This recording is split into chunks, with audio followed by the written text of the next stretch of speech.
Hello there, happy Easter and happy Resurrection Sunday. It's Deborah Irene from her kitchen in Kansas City. I have to tell you, you never know what you're going to get weather-wise in Kansas City. It can be sunny, warm, almost hot. It sometimes can snow. Right at the moment, it is pouring down rain in Kansas City. But you know what? We're at home, and so that's okay. I actually have grown to love the rain and I like to watch it. If I can sit outside somewhere and not be drenched, have overhead protection, I really find it soothing. So if you hear something in the background, it's pouring down rain here in Kansas City. I want to read to you a second story today because I had two Easter stories in my book Someday I Will Write, and I couldn't decide which one to read, and I really want to read this one to you to give you hope this evening as we're bringing Easter 2020 to a close.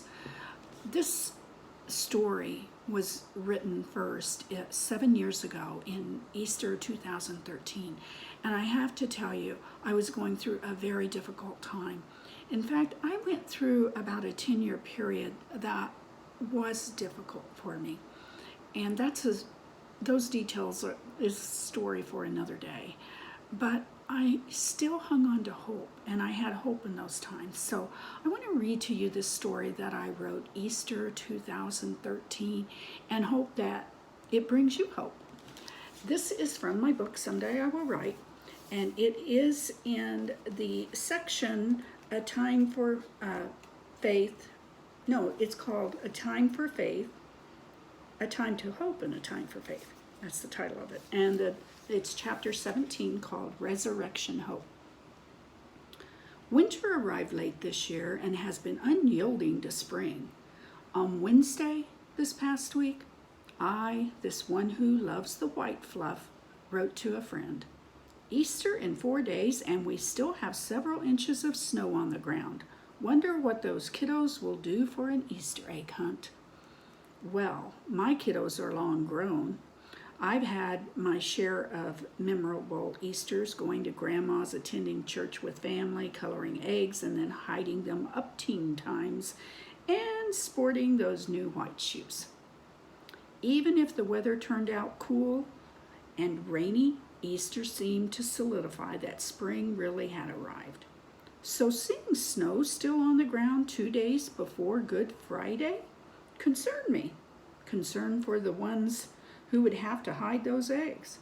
And I must admit that I was ready for my beloved snow to leave. A blade of green grass might be enough to spring life into my spirit with hope for a renewal. I wanted to post another blog, but something kept drawing me back to the last one I wrote, I Can Face Tomorrow. I reread it and listened to the song repeatedly, which resonated in my spirit. Life really is worth living, and I can make it. And then my week was interrupted. I found myself in the middle of helping a family return home after a tragic accident, no fault of their own, that left one of 5 children dead and 2 others injured along with the mother, who was recovering from critical injuries.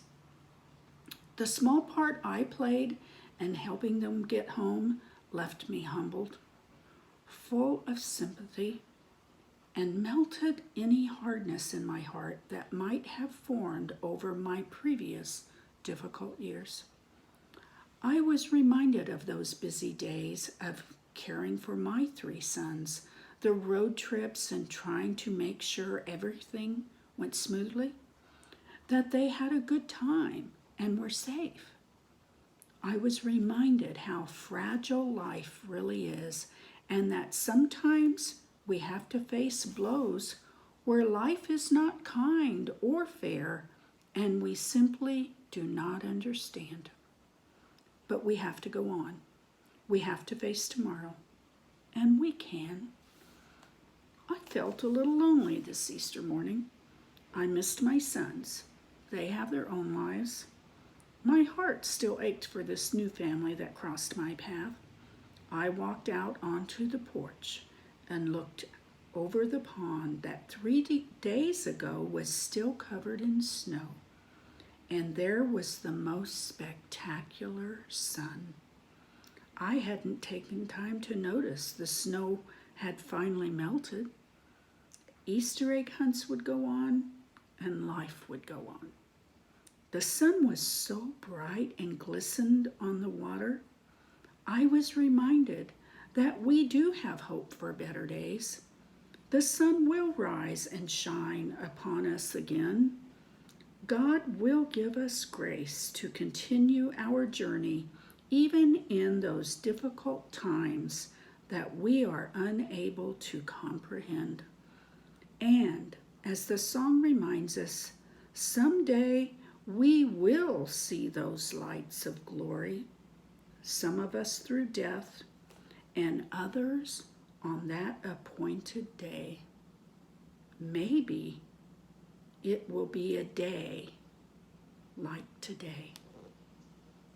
And from Acts chapter 1, verses 9 to 11, after he said this, he was taken up before their very eyes, and a cloud hid him from their sight. They were looking intently up into the sky as he was going, when suddenly 2 men dressed in white stood beside them. "Men of Galilee," they said, "why do you stand here looking into the sky? This same Jesus who has been taken from you into heaven will come back in the same way you have seen him go into heaven." And that's our great hope today. I think I like the ascension as much as I like the resurrection. We do have hope. We just have to hang on to it. It's Deborah Irene, and have a great week ahead.